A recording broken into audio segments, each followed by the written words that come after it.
Okay, so tonight we're looking at quality area 2, which the topic is children's health and safety, which is very important for educators to understand their responsibilities in regards to maintaining children's health and safety within the environment, both indoors and outdoors. Just going to move on to the next slide. So the slight delay with, there we go. Okay, so we're looking at each child's health as being promoted within the service. Now, what does this mean? This means that each of the needs of children, individual children that attend, are being addressed. And as early childhood educators, you know you have a duty of care to children, colleagues and parents, and anyone pretty much using your service with regards to your legal responsibilities to take care of to make sure that there's no harm comes to those people that actually come through the service on a daily basis. Educators also need to understand what your legal requirements are, policies and procedures, and you need to ensure that you carry out your duties of care with responsibility. You need to ensure that the environment is safe, the children are safe, and they don't pose a risk to each other, and also that the environment is a safe environment for them.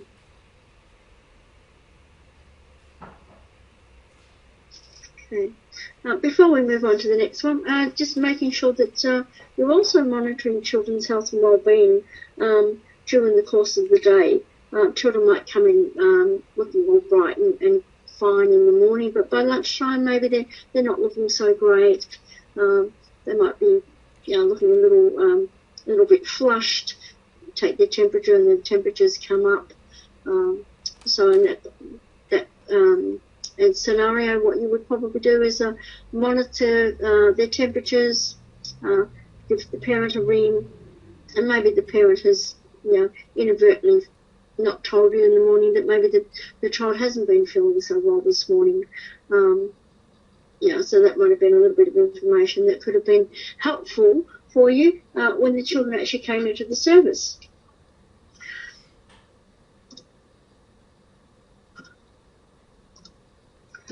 You need to be aware of any medication that perhaps the children might be on, the environment itself. Are they dressed appropriately for the weather? Like today, you would expect children to be coming in with gum boots on and their jackets and rain hats and mittens, perhaps, all rubbed up against the cold wind. And warm days, you expect the children to come in lighter clothes, sunscreen applied, etc. The environment at the centre itself, is it nice and comfortable? Does it, when you come in like today, for example, is it a warm environment? It's not cold and just as cold inside as it is outside. As the heater's on, etc., to maintain an environment that's comfortable for the children, not only children, but staff and families as well.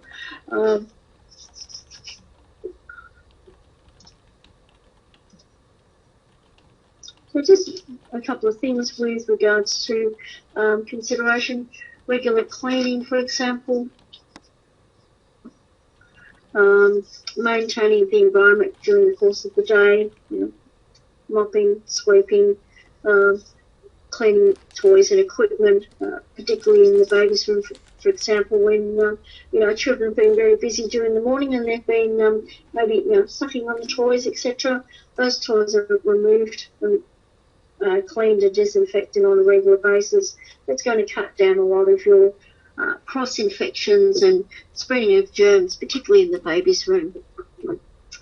Looking at your waste disposal, for example, your nappy bins. Your nappy bins get emptied on a regular basis during the course of the day, and they're not being left till the end of the day where you've got a pretty big bin of nappies that have been sitting there all day, and it's not a very pleasant environment, or probably pleasant smell going through the centre. Your nappy bins particularly need to be changed at least 2, 3, or more often than that, depending on how many nappies your children are going through.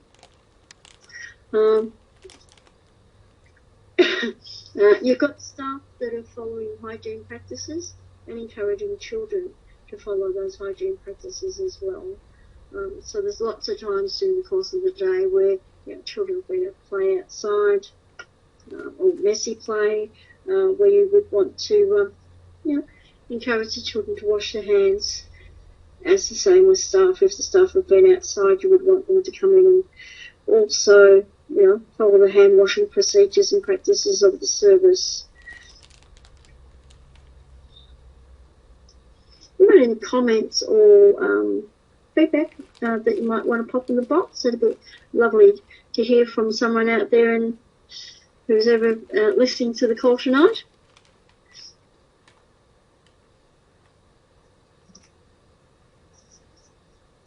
Infectious diseases have an opportunity to spread rather quickly across the age groups within an early childhood setting. You need to make sure that you're monitoring the children as they're coming in each day. Are they looking well? Do they present without coughs and colds and sniffles, etc.? What are the parents telling you about, perhaps the night before, if they had a restless night, have they had a bit of a fever during the night, etc.? And we need to be vigilant, and this is one way that we're actually going to cut down the infection spreading across the service, particularly during the times when, at the start and the end of the day, when you're going to have family grouping occur. There's perfect opportunity for illnesses to be spread across the age groups.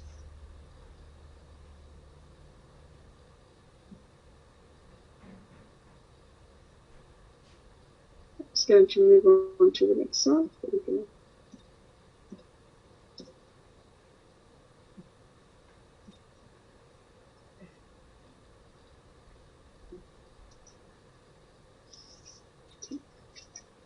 So on this slide of 2.2, 2.1.1, I beg your pardon, where each child's health needs are supported.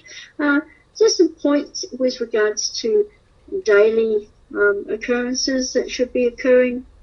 Every day your centre should be mopped through, carpets vacuumed, toys disinfected and cleaned, sheets changed on babies' cots, mattresses itself cleaned with warm soapy water in between, because obviously you're not going to have enough cots to have all the children have a cot of their own, so obviously there's going to be sharing of cots, making sure that there's no sharing of sheets and the cot is cleaned in between each child that actually uses it.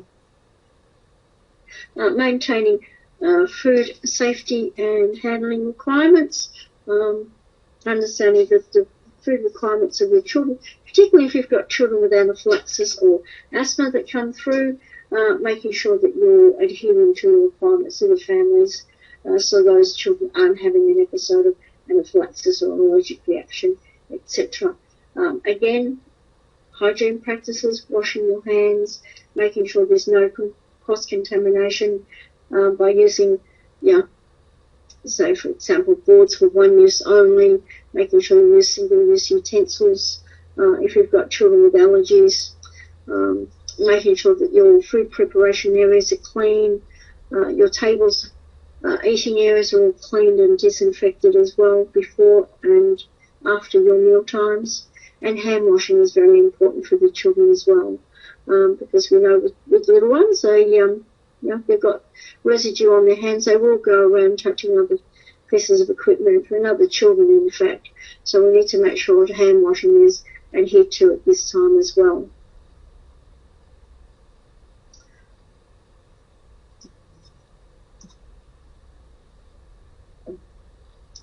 So 2.1.2 says each child's comfort is provided for and there are appropriate opportunities to meet each child's need for sleep, rest and relaxation. And yes, just because children are actually sharing or coming to the centre, it doesn't mean that we're going to make all the children sleep at the same time. Children's home routines should be maintained as closely as possible. It's very important that we actually chat to the parents when the children come in during the day, that their sleep routines change overnight. Do they need less sleep perhaps during the course of the day? Because often if you're working out there in a centre, you might know that there are some children who might sleep up to 3 hours once sleep time occurs. Now, that's fantastic. It shows that they're having a really good rest during the course of the day.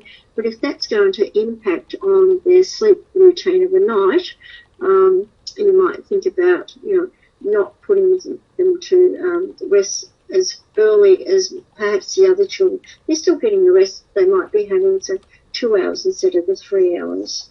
You might find some parents requesting that, particularly if the child's still up at 11, 12 o'clock at night, jumping around and full of energy, and the poor parents are wanting to head off to go to bed to get ready for work the next day. So it's certainly a consultation between families and educators with regards to the need for sleep and rest and relaxation. Now, I know as some of the children get older, they may not need that particular sleep time, but it might be that children can have some quiet time rather than having a sleep.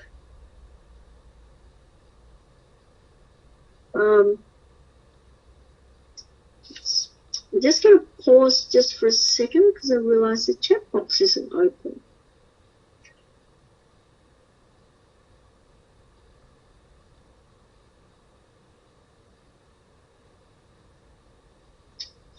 Okay, bear with me for 2 seconds.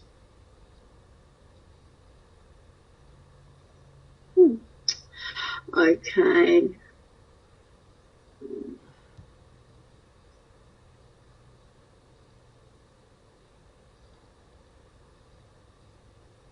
There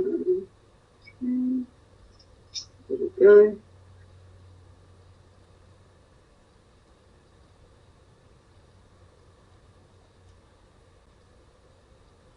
Right.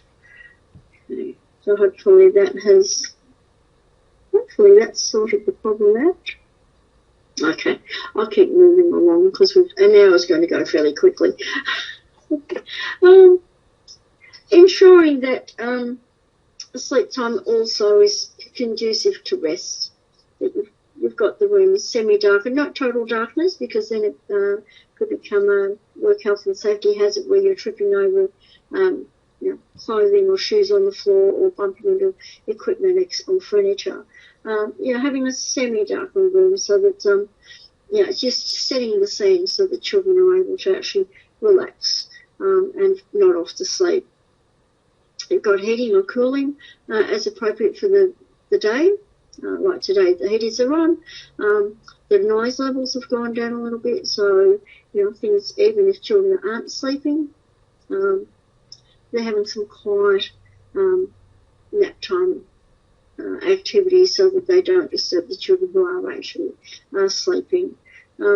Also making sure that your bedding and your sleep routines are actually meeting regulatory standards, and giving children transitions to rest times. So often when children have had lunch per se, they'll go off and have maybe 10, 20, half an hour quiet play at an activity, then have some wind down time, and then actually get ready to transition into going to the bathroom and getting ready for sleep time.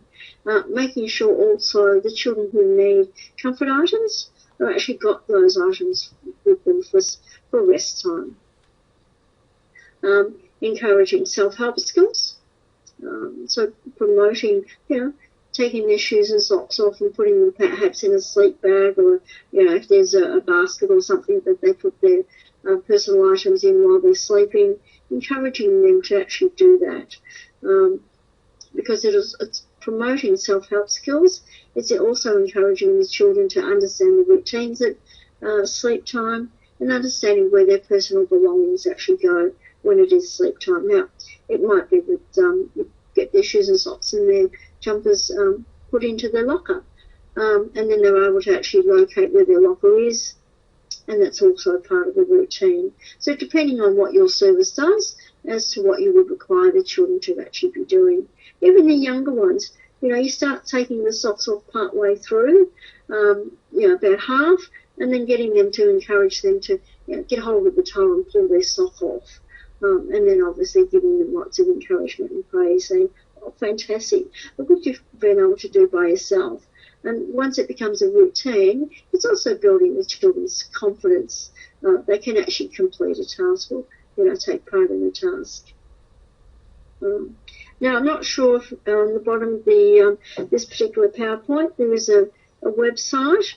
So it's www.youtube.com/watch V equals C, capital M, capital P, a small Z and T, capital H, Z, capital Q, I, and a capital Y. So that's a YouTube reference that you might like to pop onto later on.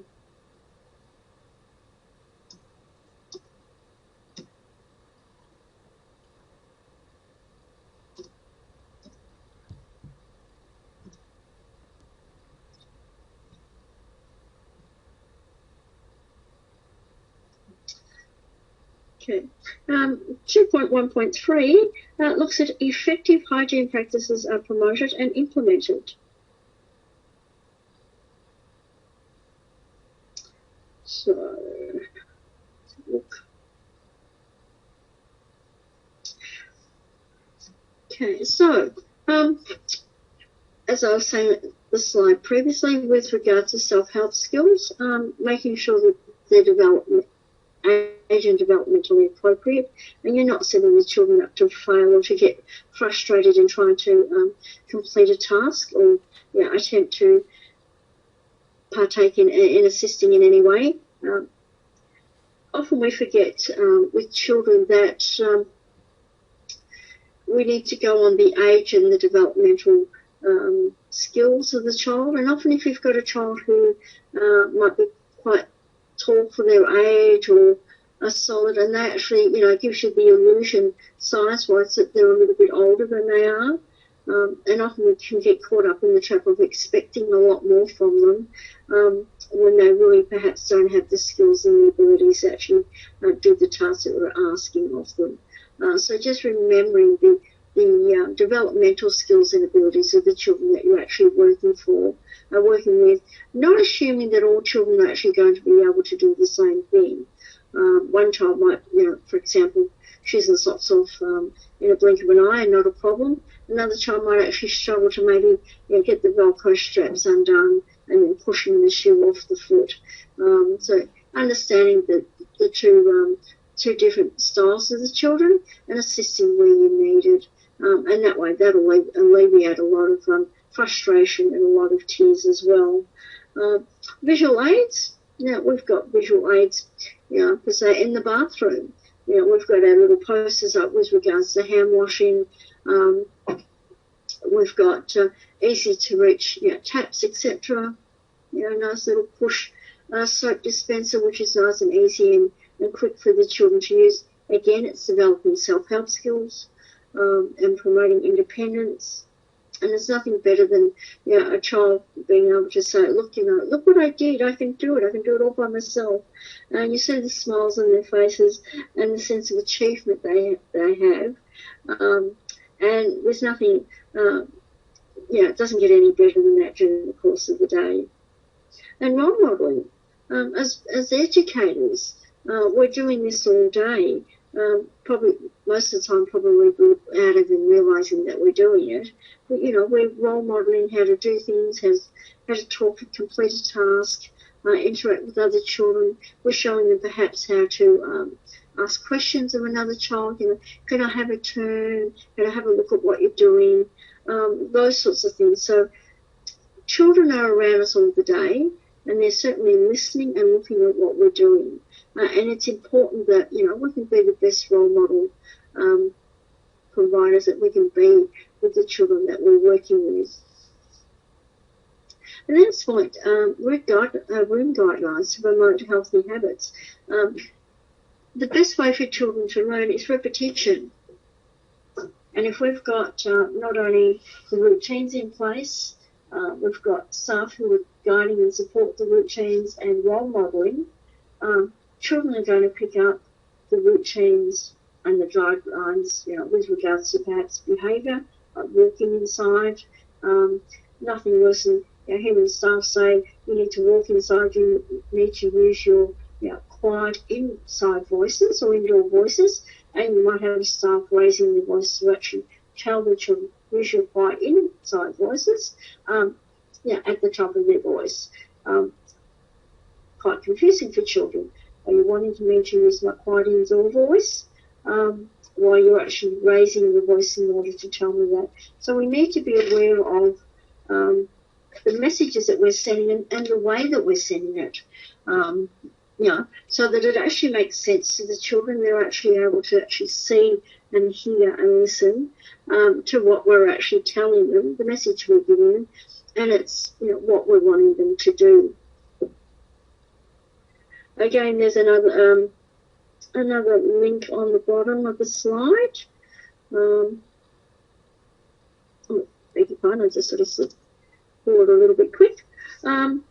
So again, it's the www.nhmrc.gov.au with regards to hygiene practices and other hygiene and safety practices.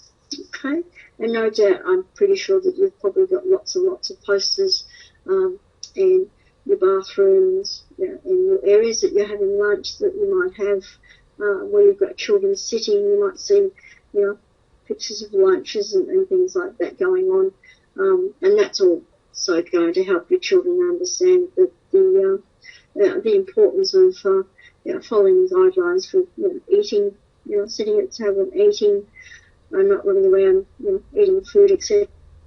Not running around, with objects, spoons and things in their hand as well, not sharing equipment, etc.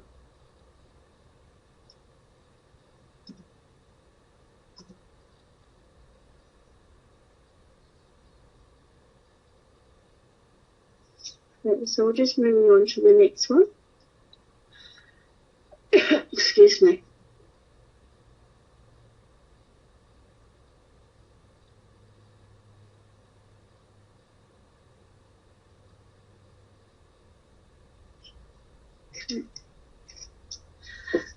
Okay, so 2.1.4, steps are taken to control the spread of infectious disease and to manage injuries and illness in accordance with recognised guidelines.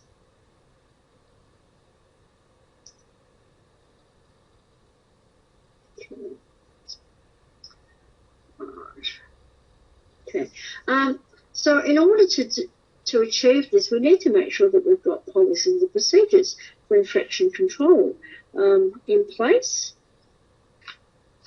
and that all the staff understand that what the policies and procedures are and the role that they actually play in implementing the policies and procedures.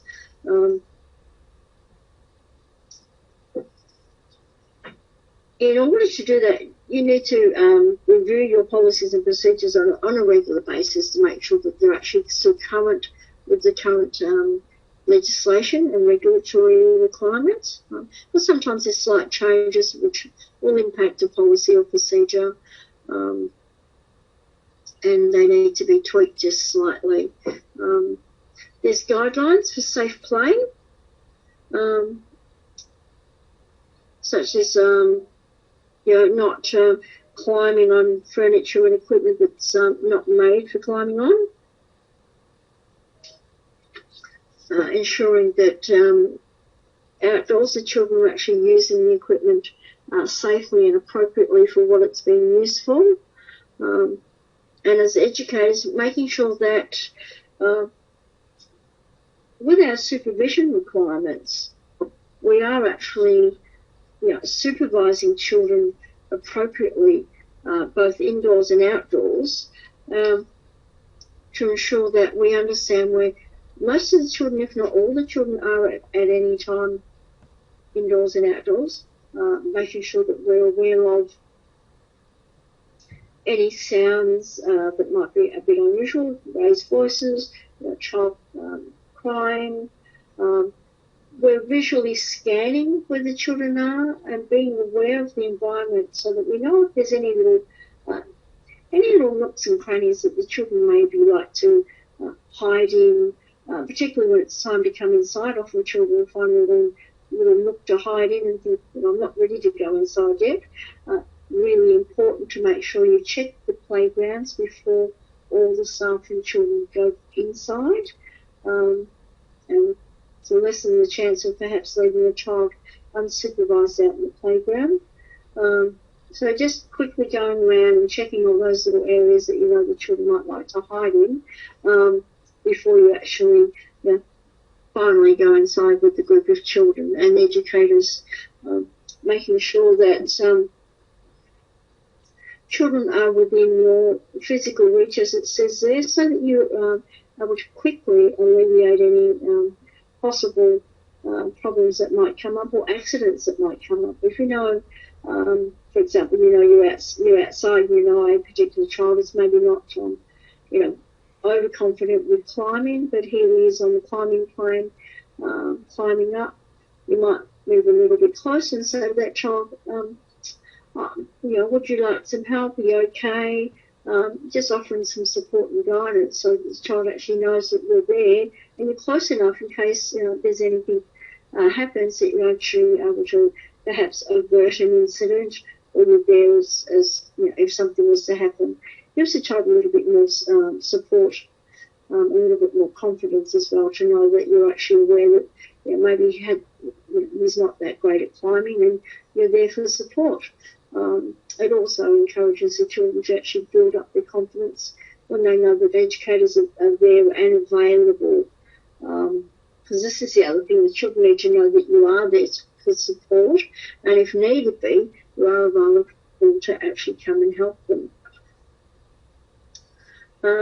Ensuring you're aware of your ratios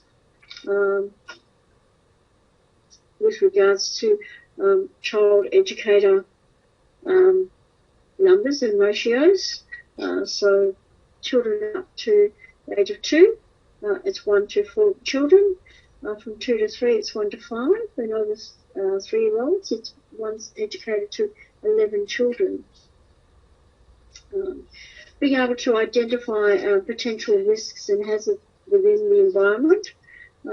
This is where you're doing your daily checklists, both indoors and outdoors, before the children come into the service.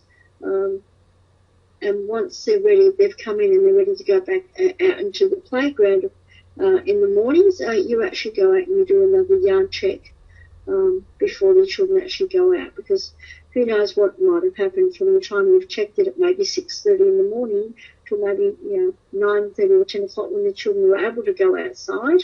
There could have been some rubbish thrown over the fence, or some debris that's blown in by the wind.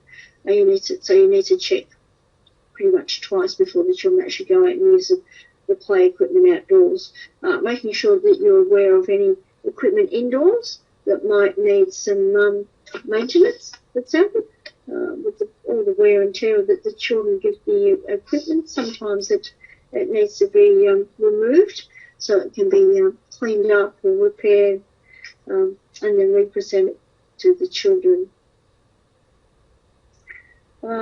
Making sure that the environment itself, so there's certainly areas where the children aren't allowed, such as kitchens and laundry areas are certainly a no-go zone for children, because accidents can happen. Children are very, very curious, and accidents can happen very, very quickly in the blink of an eye, quite unexpectedly often.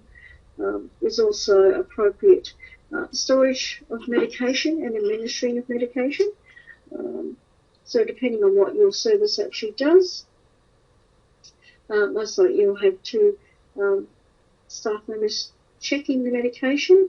It's very important to check the medication when the parent presents it in the morning, making sure the use-by date is not expired, ensuring that the parents, being in a rush in the morning to run off to work, making sure they actually complete the paperwork appropriately as well, to ensure that you're not then trying to contact them during the day and either explain that you haven't been able to administer the medication because either the form hasn't been filled in or it's been filled in incorrectly. So, very important that you're monitoring medication that's coming in, appropriate documentation that's required and completed before the parent takes off at the course in the morning, and also ensuring that staff are actually understanding what their roles and responsibilities are with regards to dispensing the medication that's been brought in by families. As we spoke earlier, hygiene practices, including waste disposal, so making sure at the end of the day at lunchtime, your food scraps are taken out and disposed of appropriately. You might have a compost area that you've got, or they're disposed of in the rubbish bin. Ensuring that children don't share utensils, spoons and cups, etc. Ensuring that any utensils that's actually dropped on the floor during the course of the mealtime with the children is replaced with a clean spoon or fork, or if not, it's certainly cleaned appropriately before it's actually given back to the child. Very important that occurs. It's not enough that you just quickly pick it up and then give it back to the child because it's fallen on the floor and it's obviously not clean. I'm just going to move on with the next slides. This is just wary of time ticking past. An hour's not very long at all, really. Okay, we go.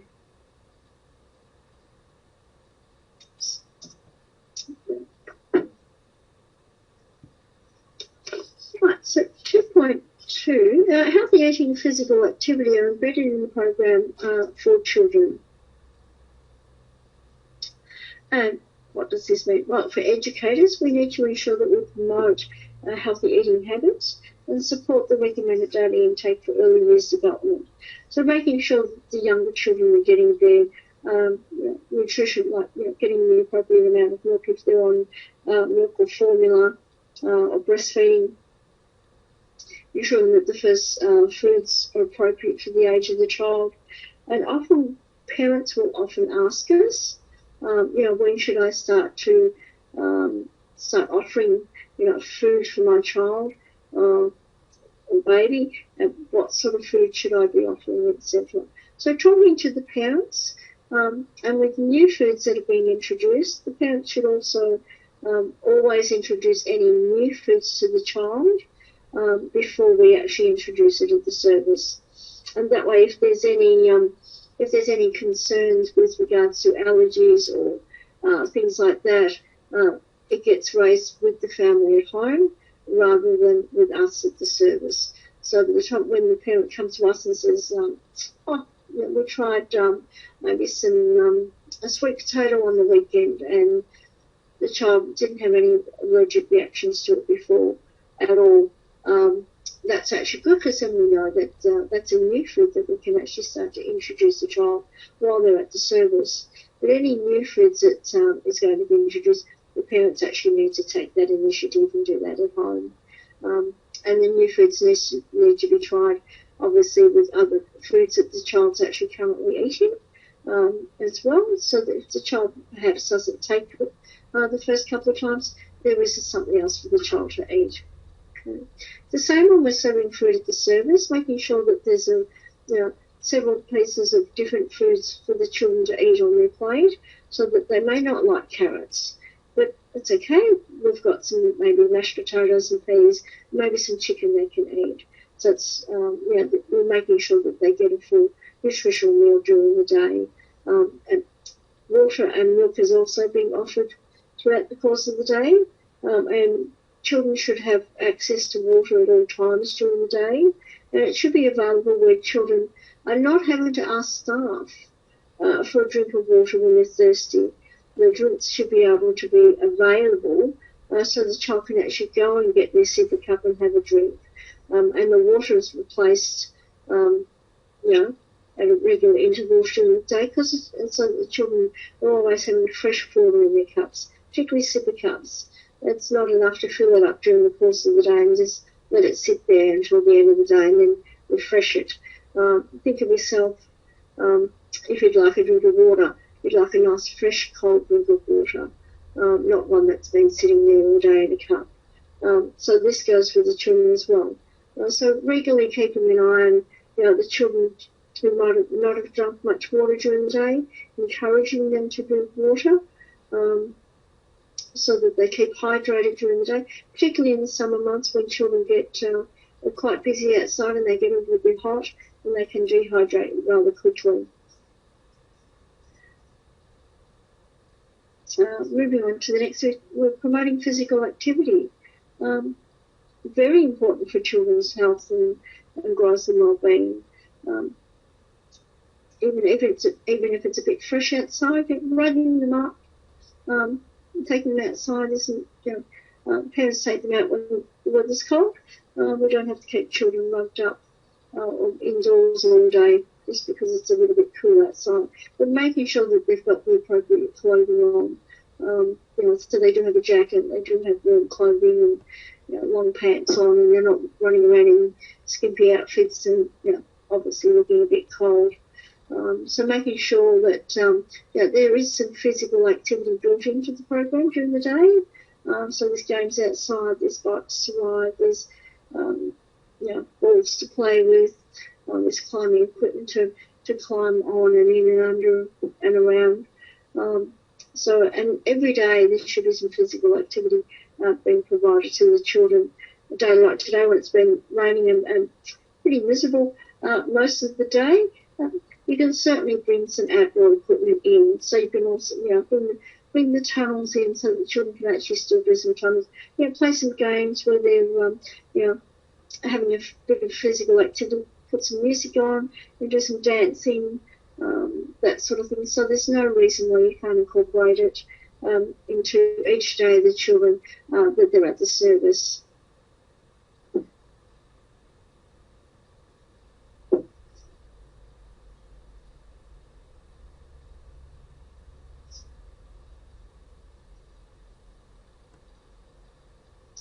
Okay. So we're looking at 2.2.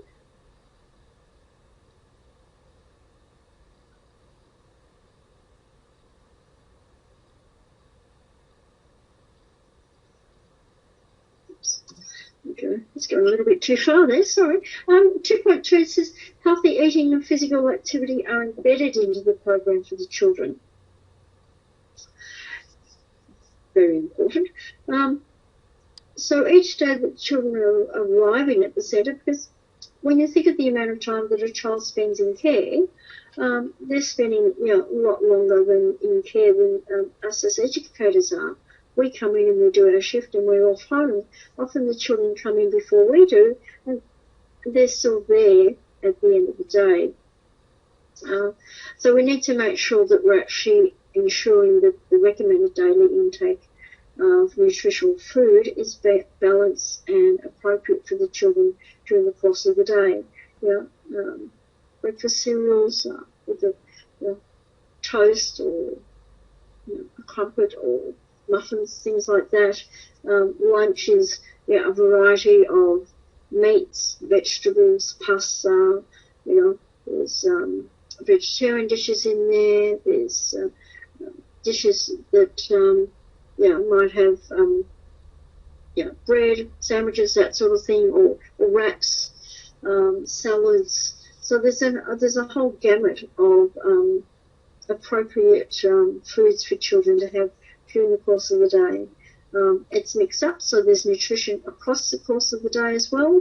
So the children come in and they may have breakfast with us. There's morning tea, there's lunch, there's afternoon tea. And for those children who stay a little bit longer or a bit later, there may be a late snack or a late supper that children are having.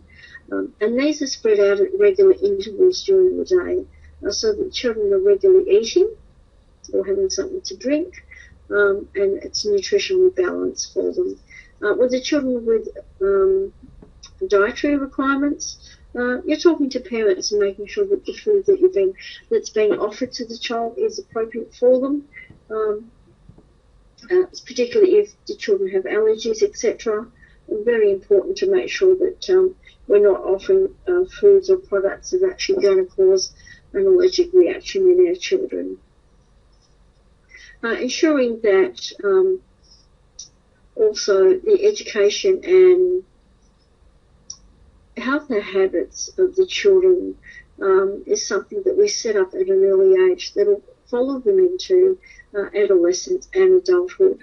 And I'm sure a lot of you out there could probably remember or know that you don't like a particular food, etc., from maybe going back to an early childhood experience when you were younger and you didn't like it, and maybe your parent decided that you couldn't eat something else until you ate a particular product. We want all the children to experiment and try all the foods that are available, and that way they're going to have a much wider range of nutritional food to choose from as they grow through these years into adulthood.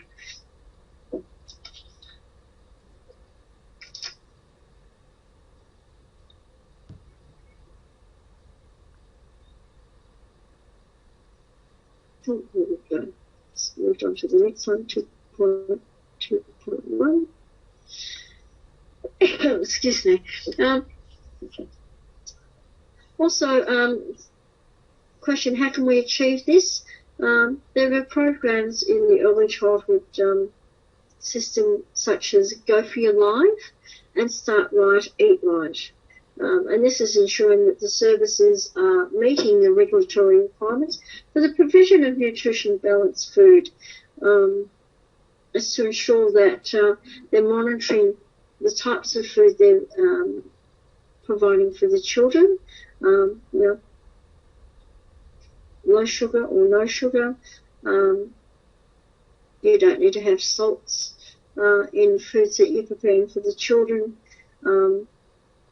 And there's not a lot of foods that are being given that are maybe your sometimes food, like your cakes and your biscuits, etc. Now, I'm not saying there's anything wrong with having cake and biscuits. You just don't want them every day for afternoon tea. There's lots of other healthy alternatives out there. A muffin with some fruit in it, for example, sultanas or some apricots through it all, some pieces of pineapple, etc., is also another way of ensuring that children are getting the fruit requirements during the course of the day as well.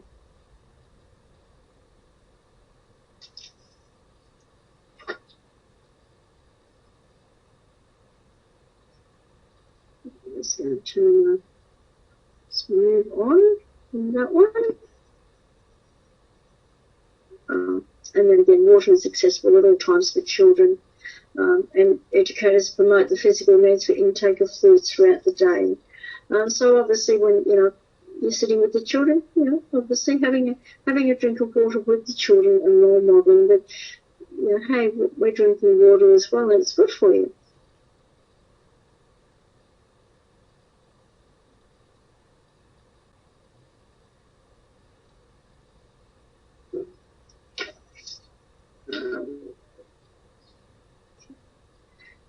Physical activity is promoted through planned and spontaneous experiences and is appropriate for each child. So again, as I was saying earlier, knowing the children that you're educating and caring for in your group and understanding the different stages and skills and abilities that the children have.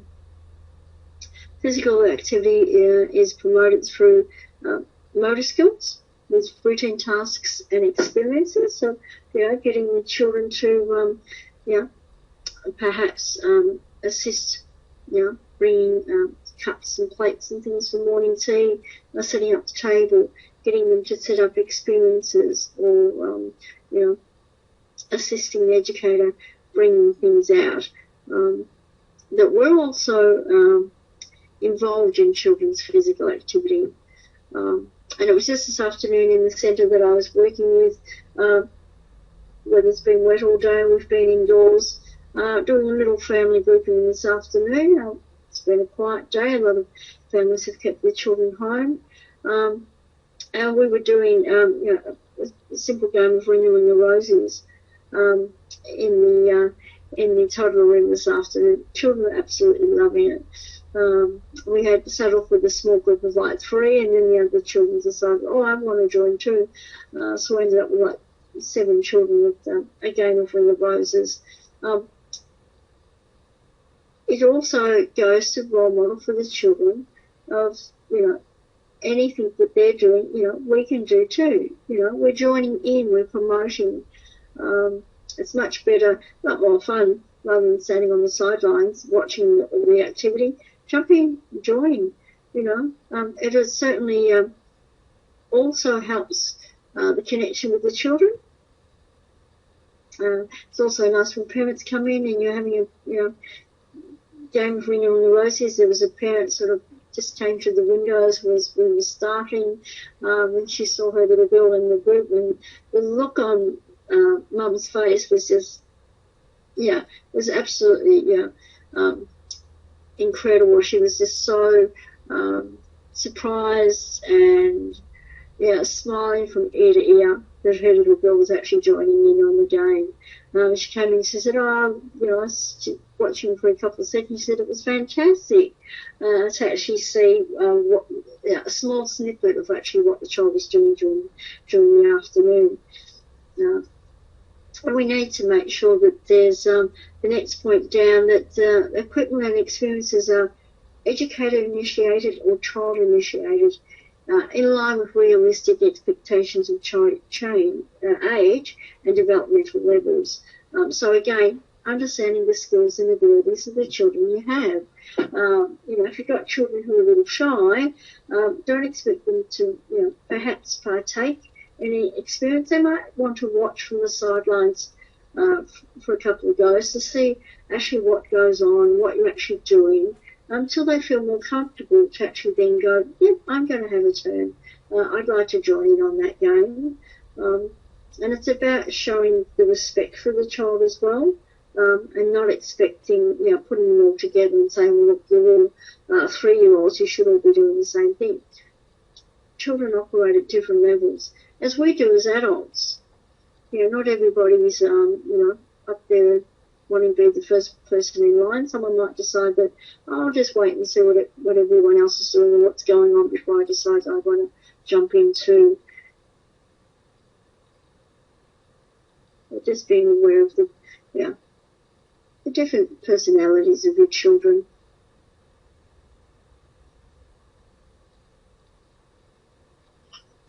Okay, moving on to 2.3.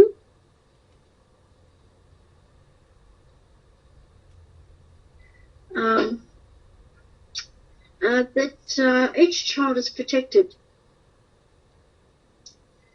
And what does this mean? That means that educators and other staff act in the best interests of the children.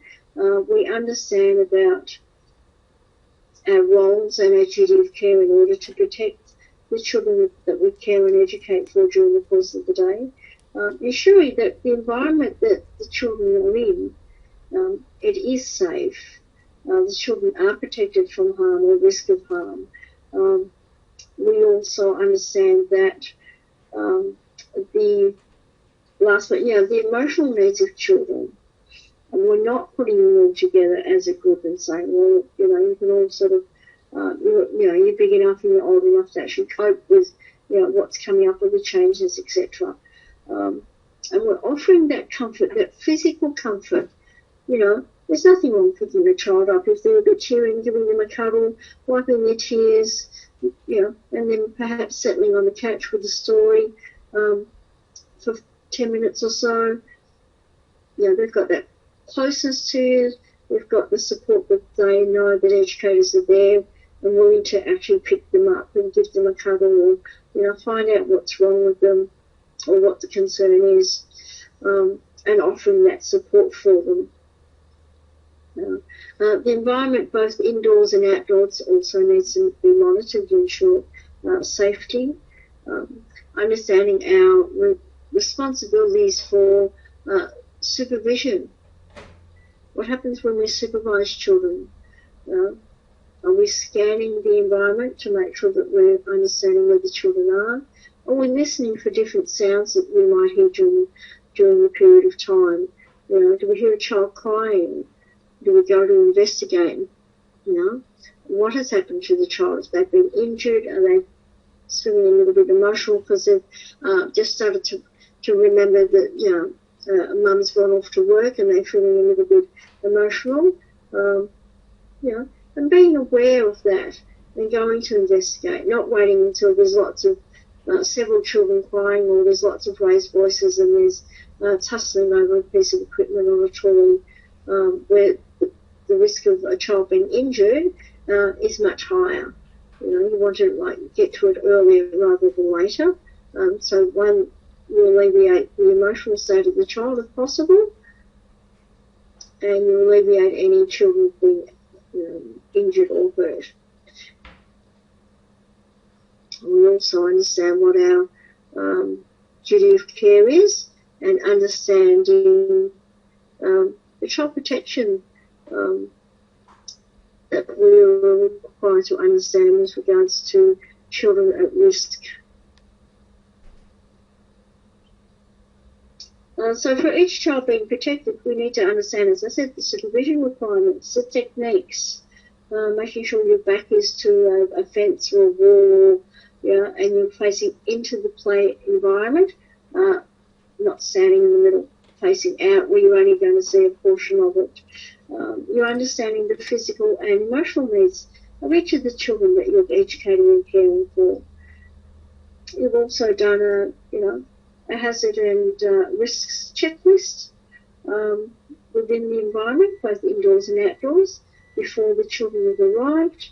During the course of the day, you come across equipment that might need repair. Certainly, if you're able to, removing that piece of equipment so children aren't having access to it, or making sure that the children are unable to use it, so it might be putting some sort of barrier around it if it's not a movable piece of equipment. Having policies and procedures and practices with regards to emergencies, so carrying out emergencies. I know the regulations say every 3 months, and I would understand that, you might carry it out much earlier than every 3 months, so that all your children are aware, are familiar with the routine of emergencies, evacuations as they come up. You might have parents who take part in that as well, and it's always important that the parents know why we do things, how we do them, and when we do them, so they can have a better insight into the workings of the Early Childhood Centre. There's practices for, children have accidents, etc., or become ill during the course of the day.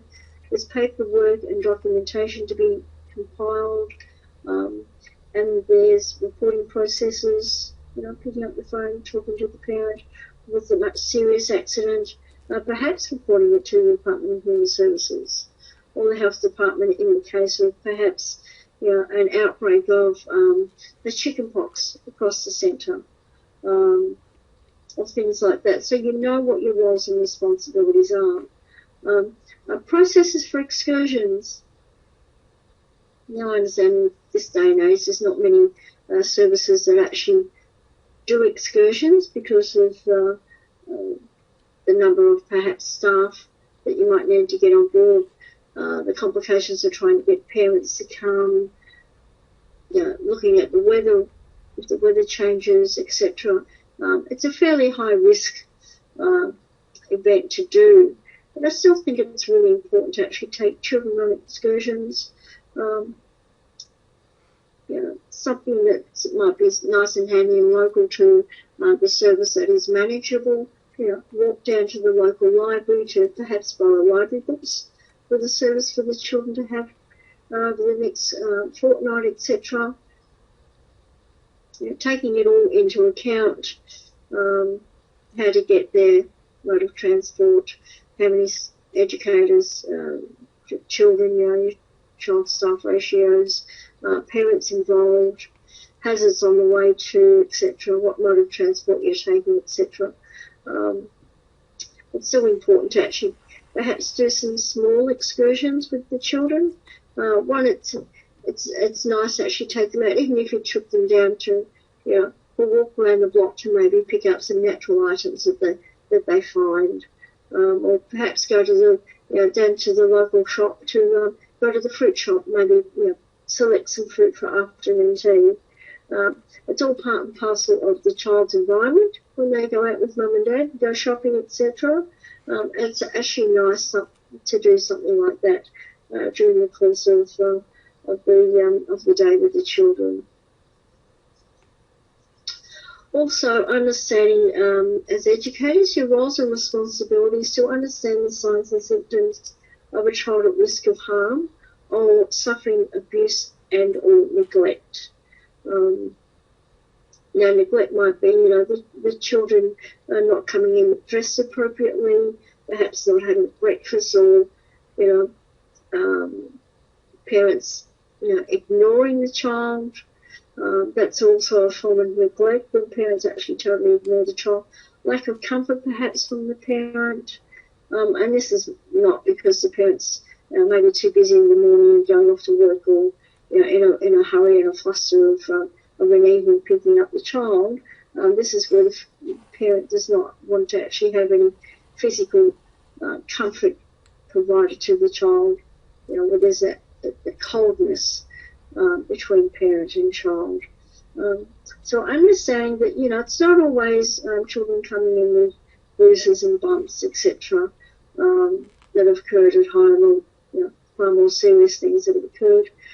It's sometimes the little things that you pick up on that might give you a hint of potential abuse and or neglect of a child.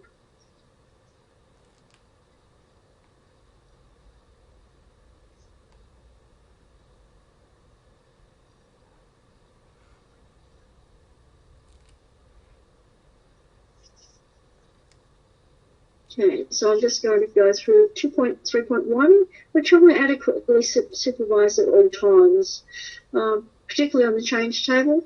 Never ever leave a child unattended on the change table, always having one hand on the child at all times. Particularly putting children to bed with regards to the appropriate position of children, and laying them on their back, ensuring that they don't have any big fluffy toys, teddies, and etc. in there that could actually perhaps fall on the child, or the risk of suffocation.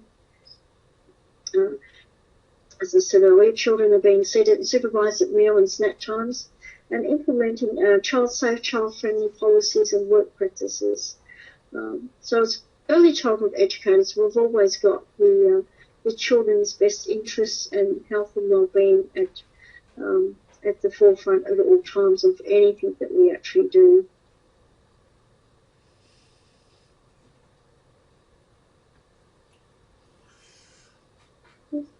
Every precaution is taken to protect children from harm and any hazard likely to cause harm.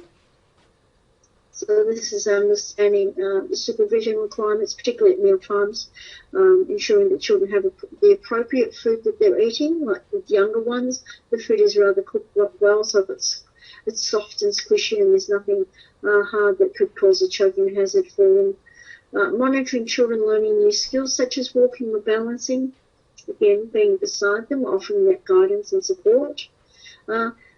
Awareness of particular combinations of children playing together. Now, I'm pretty sure that you can all think of combinations of children who, when they're together, It makes your day an interesting day. Prevention of dehydration on very hot days. So on very hot days, I would suggest children aren't going outside, but they're kept indoors in a cooler environment and still offered lots of water during the course of the day. Just because they're inside, it doesn't mean they're not being offered water. Being aware of SIDS, and the requirements, for example, sleeping babies at the bottom of the cots with light clothing on them, making sure that the rooms are well ventilated, etc. Children aren't overheated. And that there are risk assessments for excursions and play areas conducted before excursions. So you'd always go down and do a mock excursion to find out the route that you're taking, the actual environment is safe for children. If you've got children who, say for example, might be frightened of dogs, that if you're going down the street and there's dogs out in the front yards, you might have a slight change to the route so that those children who are frightened of dogs aren't being put to that through that trauma. Okay, just going to mostly on through because I was just aware of time.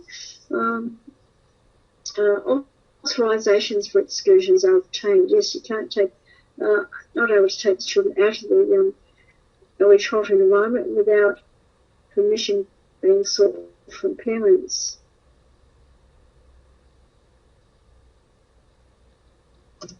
Okay.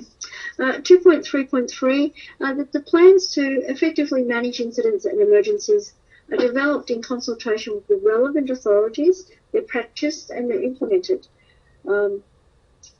So that you need to make sure that you've got your accident, injury, trauma and illness policies and procedures.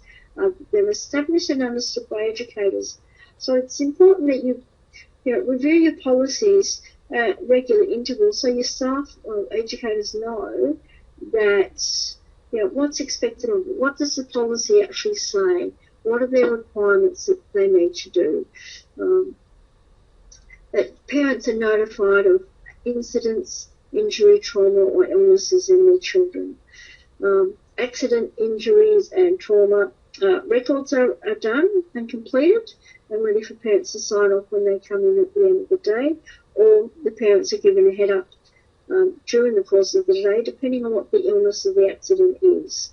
Emergency evacuation procedures are in place and practiced on a regular basis as well, so that all the staff, educators and families know what the evacuations are. 2.3.4, educators and coordinators and staff members are aware of their roles and responsibilities to respond to every child at risk of abuse or neglect. So as educators, you need to maintain your currency with regards to child protection law and processes in accordance with local authorities.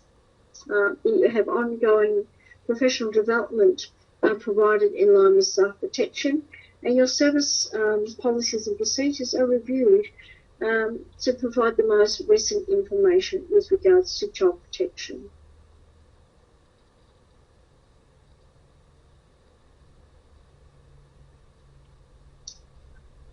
Oh, that was the last slide. Okay. The resources that we've used for tonight's webinar, the sequel website, Staying Healthy, the 5th edition, Certificate 3 for the Early Childhood Educator by McGraw-Hill, and Big Pictures by Karen Kearns or Pearsons.